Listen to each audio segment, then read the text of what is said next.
এই এখান থেকে কিন্তু আমরা আমার বাড়ি যাব, ঠিক আছে? এমা মামা পাপার সামনে আমি এটা পরে যাবো? এ মা, তো কি হয়েছে? নতুন বিয়ে হয়েছে বলে সবসময় শাড়ি পরতে হবে নাকি? তোমার যখন যেটা ইচ্ছে সেটা পরবে। তোমার হাফ প্যান্ট পরা নিয়ে সমস্যা, তো আমি পরে নিচ্ছি হাফ প্যান্ট। আমার নতুন বউ বলে কথা। বাবা, জামা কাপড়ের কি ছিঁড়ি, নতুন বউ একটা ঘুমটাও দেয় না। তাতে কি হয়েছে? আপনার বউ তো সারাদিন ঘোমটার আড়াল দিয়ে ছাদে আমাকে দেখছে। আমার বউ নয় ঘোমটা ছাড়াই আমাকে দেখুক। এই তুমি আবার ছেলেদের দেখছো? এই, তোমাকে কে দেখে? বাদ দাও। মনে আছে তোমায় যেদিন প্রথম দেখতে গেছিলাম তুমি বলেছিলে তোমার লং ড্রাইভে যাওয়ার শখ? কালকে এফডিটা ভেঙে দিয়েছি। এটা আমাদের গাড়ি। তাহলে আমরা কোথায় থাকবো? গাড়ির ছাদে। আর কি খাবো? আমার মাথা আগে আছে। চুলটা গেছে না, মিষ্টি লাগছে।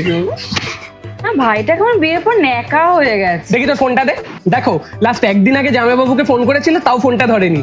বুঝি হিংসে করো না, তোমারও হবে। এই তুই এসছিস, ভালো হয়েছে। দাঁড়া, মিষ্টি খেয়ে যা। কেন, কোন আনন্দ? আমার বউ চাকরি পেয়েছে। এটা তো ওর অ্যাচিভমেন্ট, তোর এতে কি? আমার তো একটাই অ্যাচিভমেন্ট, ও আমার বউ। आज से तेरी सारी गलियां मेरी हो